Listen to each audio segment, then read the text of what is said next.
On a commencé hier le chapitre sur le chesed. On a essayé de mettre déjà les premières notions. Donc tout d'abord, on a rapporté un verset dans les Tehillim. On dit que le chesed est une valeur qui est profondément bonne en soi, que l'on doit rechercher sans même commencer à réfléchir aux récompenses que l'on pourrait en tirer. D'accord, c'est pas ça le but, c'est simplement faire du chesed parce qu'Akadosh Baruch Hu fait du chesed pour créer le monde et qu'il fait du chesed avec nous, qu'il fait en permanence du chesed. Et donc, comme on a une mitzvah d'imiter le comportement d'Akadosh Baruch Hu, on doit faire du chesed pour faire du chesed. Sans faire de calcul, faire du chesed. On n'a pas dit hier, mais on compare souvent le chesed avec Abraham. On compare souvent le chesed entre Abraham et Yov. On dit que Yov faisait aussi beaucoup de chesed. Yov faisait du chesed. Et d'ailleurs, Job, lorsqu'il a eu toutes les épreuves et qu'il a perdu sa femme, ses enfants, sa richesse, sa fortune, qu'il a tout perdu, le Midrash nous raconte que Job, il a été se plaindre auprès d'Akadosh Baruch Hu.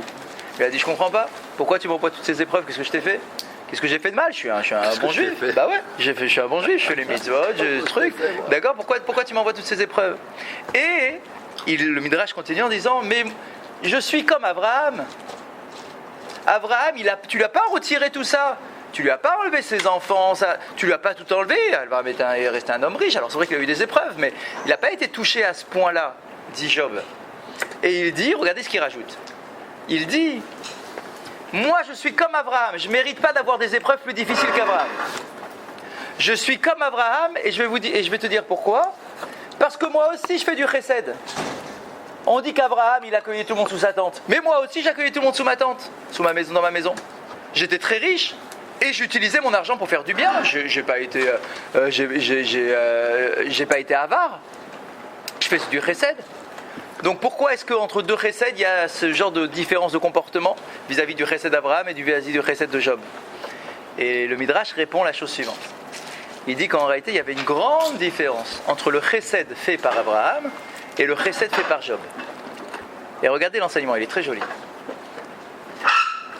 Job, comment est-ce qu'il faisait du chesed ?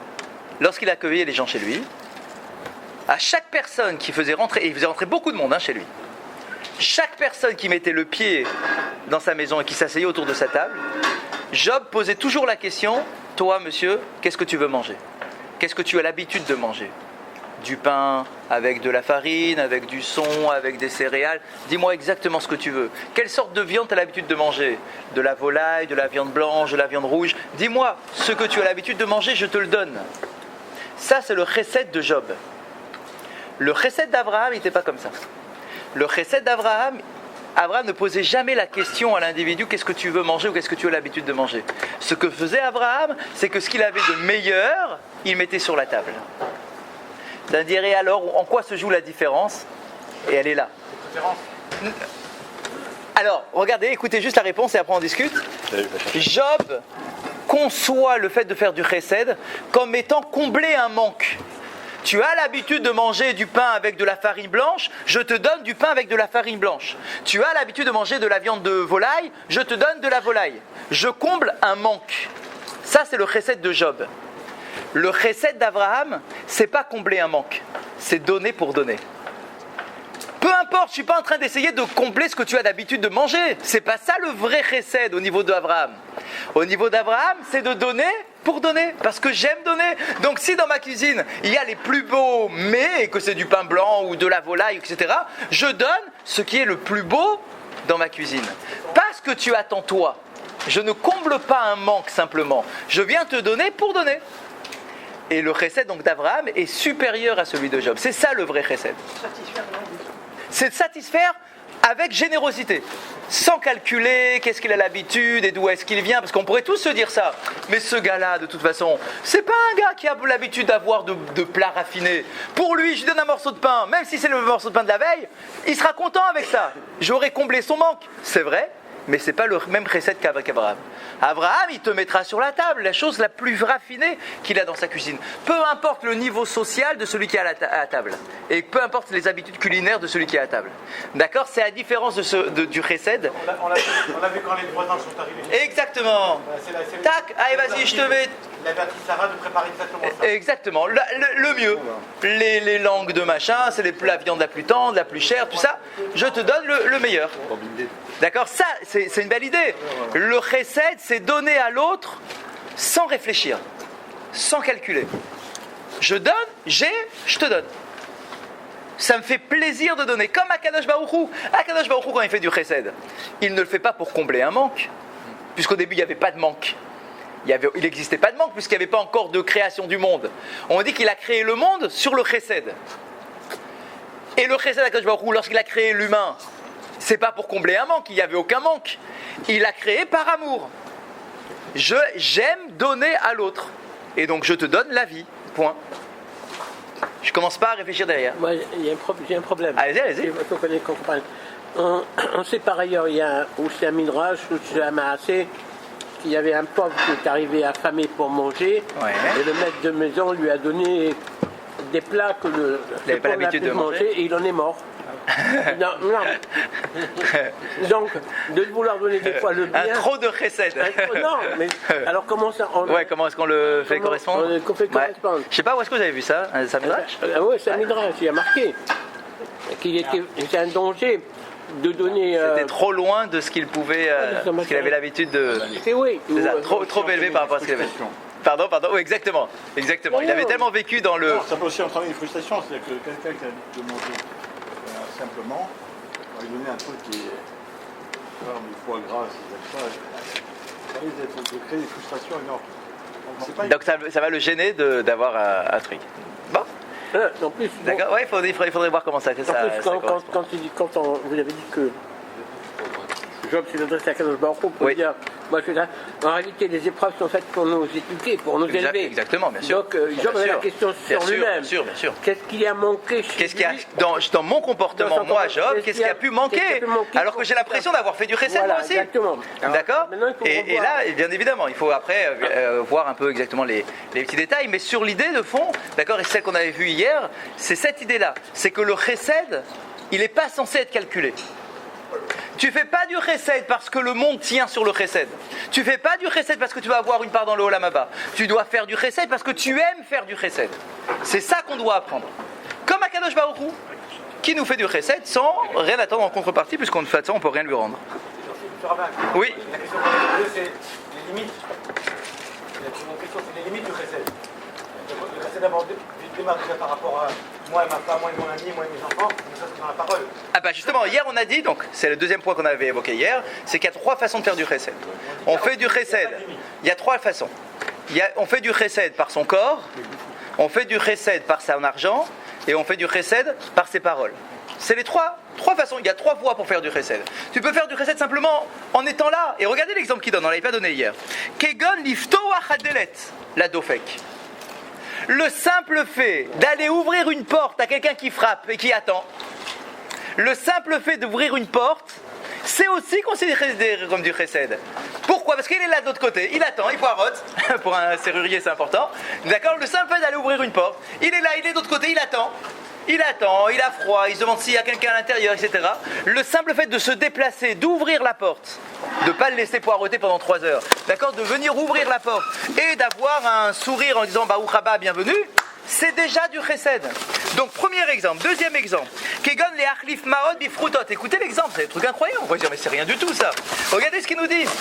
Par exemple, échanger simplement, faire de la monnaie, c'est du chesed. Échanger un billet contre des pièces, c'est du chesed. C'est ça pour son quelqu'un qui a un billet, il vient te voir, il dit est-ce que ça ne te dérange pas de me faire la monnaie? Eh bien dit le Péléyoët, c'est du chesed. Tu lui as rendu un service, tu lui as pas changé la vie, hein? C'est pas, tu l'as pas fait maîtriser à métier, mais au gars. Rien, il avait un besoin, t'as comblé un besoin, t'as rien attendu en contrepartie, rien, tu l'as aidé, tu lui as fait plaisir. Eh bien, ça s'appelle du chesed. Autre exemple, Léoshid davar la chavero, ou même passer quelque chose à son voisin. C'est du chesed. Ah oui, c'est à toi. Comme quoi... Ah, ce qu'on a dit hier. Bien sûr. On l'a dit hier. Le chesed, comme toutes les autres mitzvot, la mitzvah n'a de valeur, en tout cas profonde, que si tu le fais en tant que metsuvé VOC. Tu le fais parce qu'il faut faire du chesed. Donc tu n'es pas en train de faire des calculs parce que tu vas avoir une place ou une récompense particulière. Mais tu le fais en ayant conscience que c'est du chesed. Je le fais pour te faire plaisir. Je te fais un sourire quand je te parle. Je prends le temps de m'asseoir parce que tu as envie de me parler pendant 10 minutes. Eh bien je prends le temps de m'asseoir. C'est du chesed que je fais avec mon corps. Rien. Ça s'appelle du chesed. J'échange une pièce, je fais du chesed. Je lui passe. Je te passe quelque chose, tu lui demandes si ça ne te dérange pas de me passer quelque chose. Là encore, je lui ai pas chamboulé sa vie. Je lui ai rendu un service, même minime, ça s'appelle du chesed. Vekadome, vechadome, etc., etc. Donc on a bien compris que si déjà on donne ces 3 petits exemples qui sont rien, à plus forte raison que tu peux extrapoler sur toutes sortes de gestes qui seront considérés comme du chesed. Kamat varim yeshem kalim la sot chesed. Al shekimat zenehene vezeno chaser. Et regardez ce qu'il nous dit. Un petit geste. Exactement. Même un petit geste de rien, c'est du chesed. À tel point qu'on pourrait se dire zenehene vezeno chaser. Il y a une expression qui est connue, qui revient souvent. Je vous l'explique en 2 mots. Des fois, il y a un principe comme ça. On dit, je rends service à l'autre. J'ai rendu service à l'autre, mais moi j'ai perdu quelque chose. Des fois ça marche comme ça, mais je suis d'accord de le faire. Hein. Je suis d'accord de le faire. J'ai perdu, ça m'a fait perdre un peu de temps, ça m'a fait perdre un peu d'argent, ça m'a fait perdre quelque chose. Zéné, celui-là il a profité, mais moi j'ai perdu quelque chose. Ok ?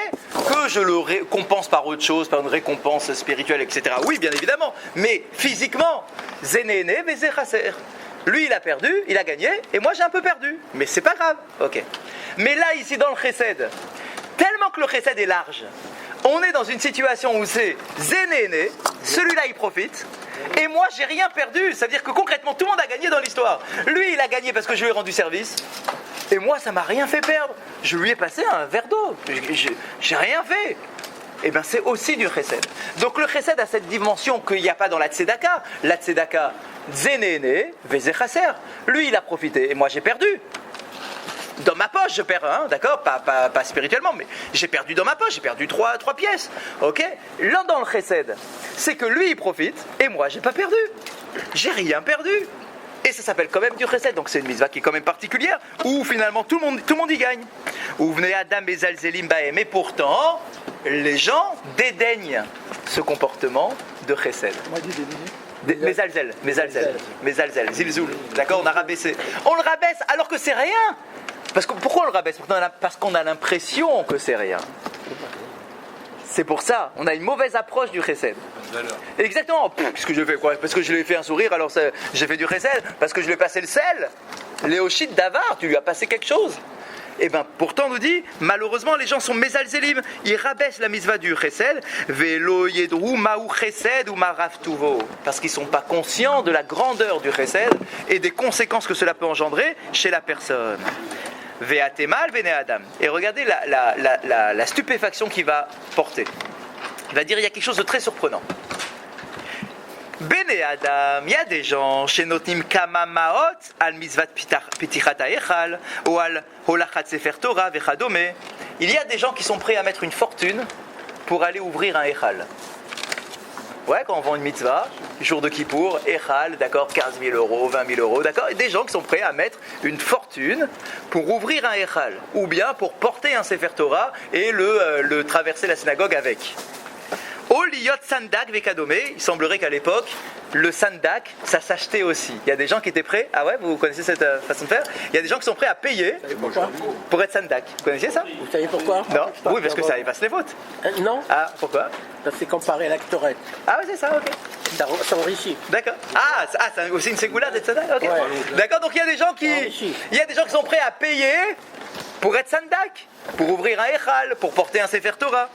Chez Enan, l'omido raita, velomidi vrai sofri, mais regardez ce qu'il dit le Pele Yoetz. Il nous dit, ce ne sont pas des mitzvot, ni de la Torah, ni même des chachamim. D'accord, t'as pas une mitzvah des chachamim d'aller payer 15 000 euros ou ouvrir un Sefer Torah, ou ouvrir un Echal. C'est pas une mitzvah. Rak, chibouv mitzvah. Mais c'est quoi ? On va pas le dire à la choule, ça. Hein. Ça reste entre nous. Hein. C'est une mitzvah très importante. Mitzvah de Horaïta. Non. Alors qu'en réalité, c'est quoi ? C'est chibouv mitzvah. C'est bien évidemment très joli. C'est un attachement à la mitzvah. Tu montres que tu aimes la Torah, tu vas ouvrir un echal, tu es prêt à mettre ton argent pour faire une mitzvah. C'est très joli, bien évidemment. Mais il n'empêche que c'est pas une mitzvah en tant que telle. Mi de Horaïta, mi de Rabbanan. Ou minagam shel Israël, et c'est un minag du peuple d'Israël de montrer qu'on est attaché à la Torah. Ve'al mitzvot deoraita sheyuchlu la'asot benakel uvlo kesef u'mechir kegon mitzvat kinu chasadim u'mitzvat kibud avahem u'mitzvat mipnei seva takum ve'adarta pnei zaken ve'chadome ve'chaena ovrim alehem bishat nefesh. Alors que d'un autre côté, tu as la mitzvah de gemilut chesed, donc de faire du chesed, qui des fois te coûte rien, et qui est une mitzvah deoraita, une mitzvah de la Torah de faire du chesed, et pourtant, on la rabaisse. C'est incroyable. Ouvrir un Echal, tu es prêt à te sacrifier pendant un an de salaire, de mettre ça dans l'ouverture de ton Echal. C'est pas une mitzvah d'Oraita, c'est très joli, mais c'est pas une mitzvah d'Oraita. Alors qu'une mitzvah d'Oraita, de faire du chesed à l'autre, de l'écouter, de l'aider, de l'accompagner, mais Al-Zelim, Ota, on la rabaisse, alors qu'en réalité, c'est une mitzvah de la Torah. Et qu'elle coûte pas grand-chose. Alors il nous donne ici quelques exemples. T'as quoi comme dans mitzvah de chesed qui rentre là-dedans? Mitzvah de kibud avaim. C'est marrant, hein, il met la mitzvah de kibud avaim dans le chesed. Explicite. Mitzvah kibud avaim s'appelle du chesed. C'est du chesed que tu fais à l'égard de tes parents. Mitzvah mipnei seva takum, te lever devant un vieillard. D'accord? De lui laisser ta place. Ve'adarta pnei zaken, de faire le kavod à la vie, au visage d'un vieux, d'accord, ou d'une vieille dame. Il le fait rentrer dans la notion de gemilut chasadim. Excuse-moi, le mitzvah de kibud avaim, c'est une mitzvah de la Torah. Bien sûr, Donc, explicite. C'est pas rentrer dans le chesed. Par contre, quand tu parles de kibud avaim, c'est permettre à sa femme de faire le kibud avaim à ses parents. La femme, elle n'est pas tenue. elle n'est pas tenue quand elle est mariée, mais que si le mari l'autorise, ça peut aussi l'englober. Et ça, on peut l'englober. Vous avez raison. D'accord, et le fait de respect dû aux parents. D'accord, et quoi? Ve'adarta pnei zaken, donc et de donner du kavod à un vieil homme ou une vieille dame. Ve'kadome chaena vechaena, etc. Ovrim alehem bishat nefesh, mi beli simlev. On transgresse tous ces trucs-là qui sont rien. Se lever devant un vieillard, ça va pas te chambouler la vie, t'as rien perdu, t'as pas payé quoi que ce soit. D'accord? Eh bien, on transgresse ces trucs-là, benakel, facilement, sans même faire attention, qui est mitzvotena lekayeman, Hashem atov yechaper be'ad, en espérant que quelqu'un puisse pardonner ce genre de comportement, mais c'est du chesed qu'on a l'obligation de faire, d'accord, et qui a une implication importante. À partir de quel âge la notion de vieillard? De quoi? À partir de quel âge la notion de vieillard? Ah 120 ans. 70 Zaken 70 70 le Zaken. 70 le Zaken. Toute personne au-delà de 70, il faut que ce soit en Bien sûr. il n'y en a pas ici. D'accord, oui, bien sûr. Mitzvah. Et c'est quoi? Il le fait rentrer dans un sorte de... Non seulement c'est une mitzvah explicite de la Torah, hein, et en plus ça fait partie du chesed que l'on doit, les gars. Chazak, tu as deux notions. Tu as le Talmid Chacham, quel que soit son âge, et tu as le vieillard, quel que soit son niveau d'érudition. Tu as les deux. L'idéal, c'est d'avoir les deux réunis. Mais des fois, les gens n'ont pas les deux réunis. Mais le Zaken, il a aussi, même s'il n'est pas Talmid Chacham, il a aussi sa valeur. Parce qu'il a l'expérience de la vie, il a les épreuves de la vie, etc. Donc on a aussi quelque chose à lui donner à celui-là. Je suis trop bavard. Mais allez-y, on est... Merci. Et on dit que pourquoi on doit faire le kavod de Zaken? Parce que un homme qui commence à prendre de l'âge, il n'a plus d'envie et de désir. Il n'y a rien, il n'y a plus les forces pour quoi que ce soit. La seule chose qui lui reste, c'est un peu de considération de soi. Si on ne lui donne pas cette considération de soi, c'est comme si on le tuait. Tu lui retires le peu de choses qui lui restent. Quand on se lève, et c'est très important de faire, on lui redonne un souffle de vie et une considération de soi. C'est ça l'objet de cette mitzvah. C'est sûr, on est d'accord. Ouais, on est d'accord, c'est sûr. Ouais, c'est sûr, c'est clair. La mitzvah du Echal que tu dis, oui. 15 000, c'est comme une mitzvah très sélective. Parce que... Oui, non, peu importe. Non, mais ça participe à la communauté. Exactement. Donc c'est aussi une mitzvah. On ne dit pas que c'est rien. D'accord, on dit que c'est un chibouv mitzvah. Grâce à ce que la personne peut mettre, ses 15 000 euros, elle se paye une mitzvah que d'autres ne peuvent pas. Bon, ok, c'est autre chose. Non, mais ce qu'on est en train de dire, c'est que ce même monsieur-là qui était prêt à mettre 15 000 euros, peut-être que face à un vieillard, il ne va pas lui faire le minimum de chesed. C'est exactement ce qu'il dit. C'est exactement ce qu'il dit. Si tu le rencontres, dis-le lui. C'est exactement ce qu'il dit. D'accord, c'est ça qu'on est en train de dire. Le plus facile, on passe à côté. C'est exactement ce qu'on dit. Et ce qui est une mitzvah de Horaïta. C'est exactement ce qu'il dit. Il y a un livre du Chafetz Chaim, je ne sais pas si vous le connaissez. Le Chafetz Chaim, on le connaît tous pour le Lashon Hara. Mais il a fait un livre qui s'appelle Ahavat Chesed. Je ne sais pas si vous connaissez ce livre. C'est un livre du Chafetz Chaim qui s'appelle non pas simplement Chesed, ça s'appelle Ahavat Chesed. Le Chesed, il faut l'aimer. Il faut aimer faire du chesed. Il ne faut pas simplement faire du chesed. Ahavat chesed. C'est une notion qui doit nous aspirer, faire du chesed avec tout le monde. Et dans la halakha, on nous dit, ne croyez pas que ça concerne que les étrangers. Le chesed concerne aussi sa propre épouse et ses propres enfants. Et des fois surtout ça. Exactement. Ça s'appelle aussi du chesed. Incroyable, hein? C'est aussi dans le cadre de chesed de parler correctement à sa femme et à ses enfants. C'est un chiour très très intéressant du Rav Dreyfus sur justement le respect qu'on doit à nos enfants, la façon dont on doit parler à nos enfants. Il nous dit il faut faire très attention. Il nous a rapporté le Shulchan Aruch et tout, un truc incroyable. Il nous dit des fois, parce qu'en tant que parents, des fois on s'énerve un peu, mais pas méchamment.